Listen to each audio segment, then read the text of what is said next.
Are you ready to drop the top 10 wide receivers for 2019 fantasy football? Let's go. Okay, so I figure we'll do a top 10 wide receivers for 2019 and just kind of go over my thinking for each pick. We'll start off with number 1.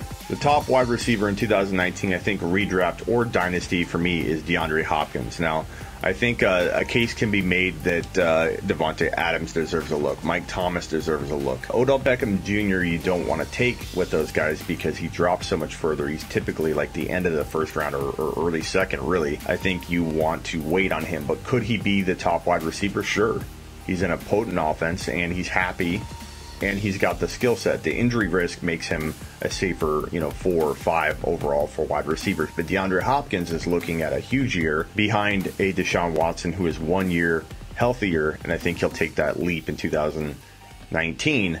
And I think this offense looks even more dynamic and potent in 2019. So Hopkins could have one of those huge monster, 14, 15 TD seasons and a boatload of yards and receptions above 100. So I think he's a very safe top wide receiver in 2019. I go back and forth on this one between Mike Thomas and Davante Adams. I'll throw Adams up now. A case can be made for either of Adams and Mike Thomas. In fact, let's throw Thomas up now as well at the number 3 spot.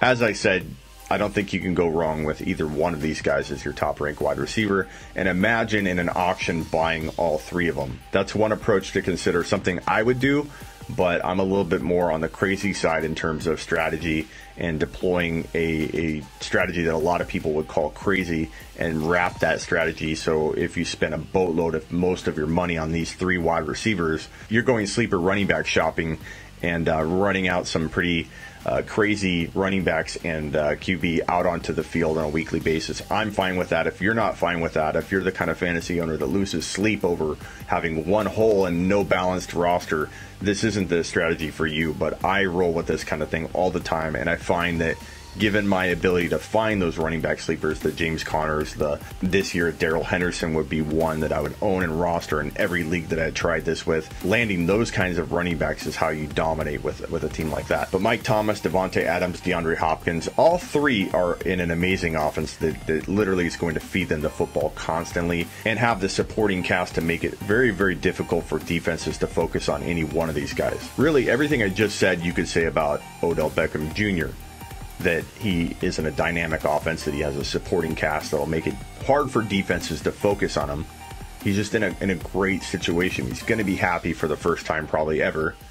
And the only thing that holds him back, as I mentioned earlier, was the injury. And that makes him a fine second round player. So if you want to go a little cheaper with your wide receiver approach in an auction where you can actually pull off drafting 3 of these guys and spending all your money on them, Odell might be the cheaper 3rd wide receiver to grab. As I mentioned earlier, Antonio Brown will probably be a 3rd person to draft in that 3 wide receiver scenario because he'll be even cheaper. But Odell Beckham Jr., I would be shocked if he didn't have double-digit touchdowns, 90-plus receptions, and 1,300 yards receiving in 2019 if he's healthy. Health is the only concern I have with him. What an amazing opportunity. Don't be shy about pairing Odell with Mayfield in 2019 on your fantasy football roster. It's going to be a fun year to be a Cleveland Brown fan and an owner of Cleveland Brown players in fantasy football. I think Julio Jones deserves the 5th spot. I think he's still got 1 to 2 years left. I'm always concerned about his foot. It doesn't matter how healthy he's been. You're still always worried about that foot, I think, if you own him. But I think that he warrants top 5 wide receiver consideration, no question about it. Would I consider JuJu here? Absolutely.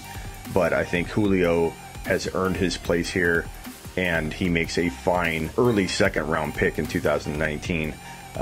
And I wouldn't rule out him having a bigger TD season than people oftentimes anticipate. So look for a big year. But do note that Calvin Ridley is on the rise, and I think this time next year, after 2019, we'll start talking about Ridley like we talk about JuJu Smith-Schuster. I think Calvin Ridley is a rising star who will eventually get that baton passed over to him, and we'll see a switch between Julio and Calvin, I think, within 1 to 2 years. I love Calvin Ridley. Calvin Ridley is a steal in the 6th round. even a good late 5th round pick in 2019. JuJu, love him or hate him, he is in an ideal situation. Ben Roethlisberger laser locks onto his top wide receiver. Rothy throws a ton, and JuJu proved that in spots he can survive and get wide receiver 1 numbers without Antonio Brown there. There's 2 arguments to this, that he's going to see so many double teams he won't be as successful as people think, or people saying that he's going to be fed so many targets he's going to outdo what he did last year, which is pretty hard to imagine because he had such a good year last year. But if he has more TDs, which I think he will, he's going to be worth a top 4 to 6 spot wide receiver in 2019 in retrospect. I have no problem ranking him in the 5 to 6 range for wide receivers in 2019, and you shouldn't either. Okay, and we got another love him or hate him player in 2019, Antonio Brown. The guy has top 1 to 5 potential.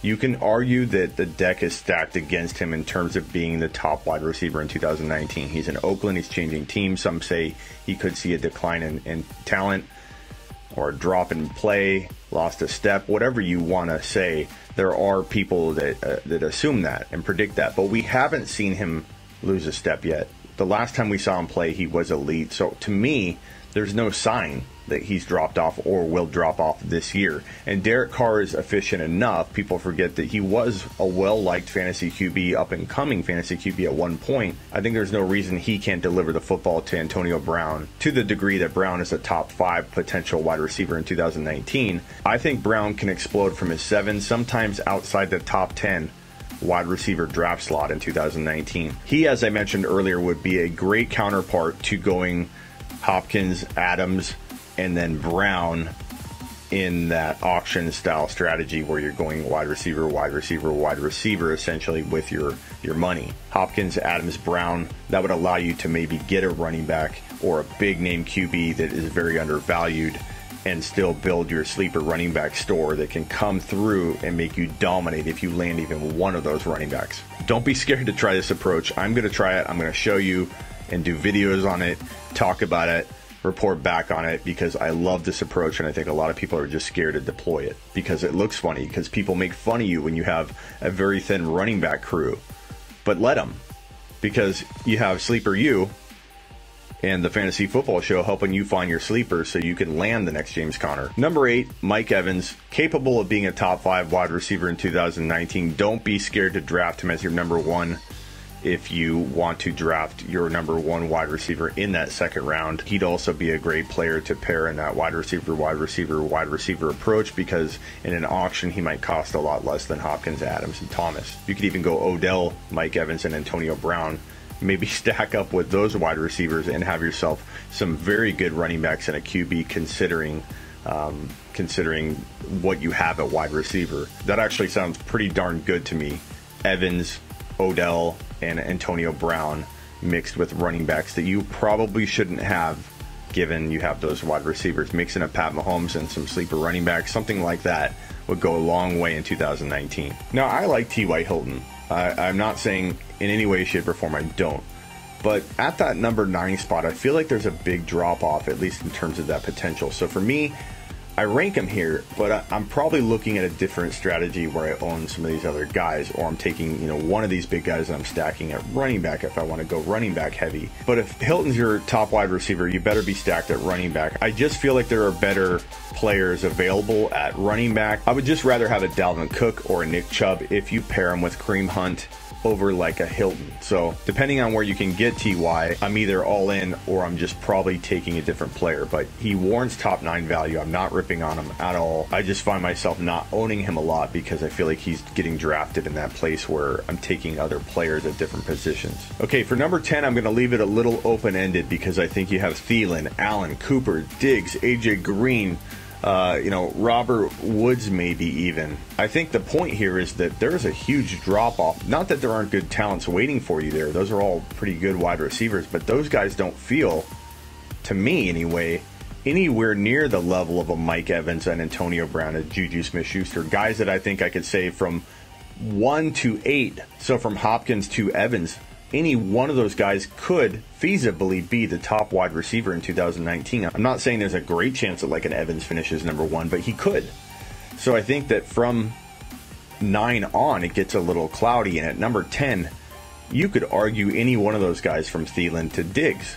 Cooper has top 10 wide receiver upside for sure, but he also can disappoint. He's proven that. It's hard for people to trust Cooper. And Keenan Allen, I think, probably is the best fit for that 10 spot, but I've always kind of had reservations about trusting him again because he has burned fantasy owners in the past, including myself. But the point being that number 10 spot's wide open. So there you go. That's my top 10 wide receivers for 2019. Very debatable. I could really adjust a couple things every time I do it. If so-called experts out there tell you that they don't change their mind on the daily or on the hour with this stuff, I think they're not being honest with you, because I could honestly rank JuJu at number 4 or 5. I could honestly rank Antonio Brown at 5 or 7.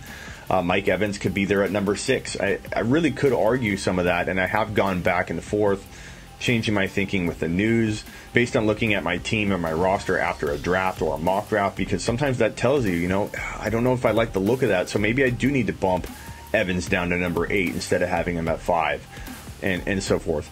So I have mock drafts at sleeperu.com, a draft simulator. Get on over to sleeperu.com. Please subscribe. Buckle up. That's right. Sleeper. You. Learn about it. Woo! Hey Smitty, I got a trade offer for you. You give me Alvin Kamara, and I'll give you Todd Gurley.